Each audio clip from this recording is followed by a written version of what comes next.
د جلالاباد چې کومه پیښه مخې ته راغلې ده چې پاکستان په جلالاباد کې خپل کانسلیټ چې کوم دی یا ویزا سیکشن چې کوم دی هغه بند کړی دی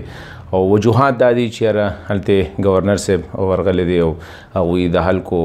چې هلته کوم ویزې دپاره راغلو د هغوی حالت یې لیدلی دی او واقعي زه دا یو خبره کوم چې یاره زه په خپله باندې تللی یم د ننګرهار د جلالاباد کانسلیټ او د پاکستان میشن ته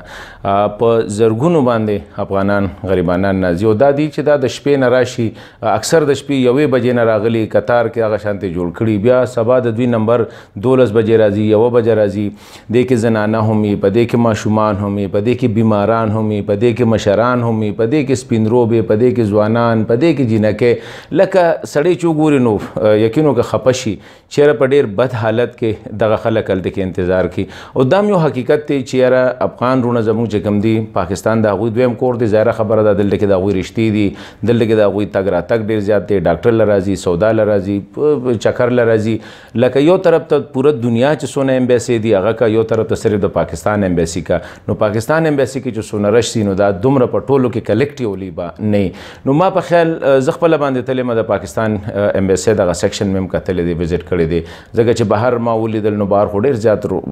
بد حال و دې کې داسې خلکو ماته وي چې هغوی د شپې 12 بجو نه راغلي بلکې 1 بجې نه راغلي په قطار کې ناسو او دا 2:30 بجې وي چې مونږ لاړو نو د هغوی له نمبر نه راغلی مطلب دا د کارم دغه حل دی بل دا دی چې کله دننه زه ایمبیسي ته لاړم ما ویزا سیکشن ما وکتو نو هلته کې هغوی هم ګرم نه دي هغوی صرف 2 کسان دي او هغه 2 کسان دا هر څه ډیل کوي د 2:30 بجو پورې هغوی فارمونه واخلي د هغې نه پس بیا د هغې رجسټریشن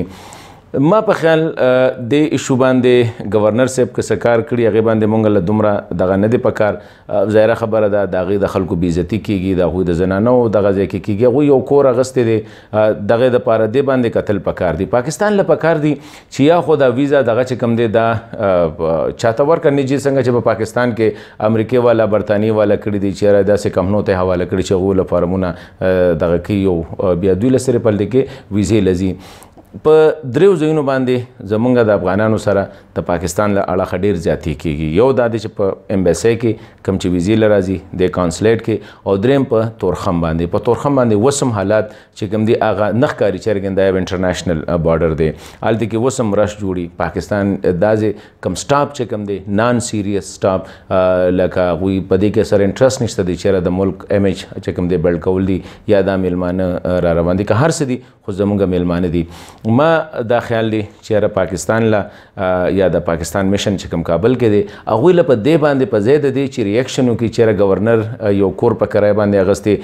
پکار دا دی چې دا خبره انډرسټینډ کړي چې واقعي افغانان چې کوم ویزو له راځي که هغه په کانسلیټس کې دي که هغه په میشن کې دي هغوی ډېر بېعزتۍ هغوی دلته کې فیس کوي هغوی دلته کې شپه هم ناست دي د ورځې هم ناست دي ماشومان هم یې لوږ هم تېروي تند هم تېروي او په قطار کې ولاړي بیماران هم پکې نو ما په خیال ښه به دی او ظاهره خبره د ما چې څنګه وي چې دوی سره هم سټاپ کم دی فورن آفس له پکار دی چې هلته کې ایکسټرا سټاپ چې کوم دی ډپلای کړي دغه شانتې ننګرهار والا مسله ده یا دې دا وکړي یا دې د دې په ځای باندې دا د پرایویټ کمپنو ته ورکړي چې دا مسله حل شي په دې باندې زه خو دا ګڼم چې یاره د افغان ما ته پته نشته چې د حیات الله حیات صاحب دغه څه انټینشنز و خو زه دا ګڼم که هر څوک د افغانانو دغه حال لیدلی کم چې د پاکستان میشنز ته مخامخي کم چې د پاکستان کانسلیټس ته مخامخي نو ما په خیال هر یو کس به هم دغه شانتې یو قدم اخیسته سکیورټي په خپل ځای باندې سکیورټي کنسرن یو جنون کنسرن دی خو زه دا وایم چې پاکستان ګورنمنټ له پکار دي او افغان ګورنمنټ له هم پکار دي چې د غریبانو ته کې اکثر غریبانان کم مالدار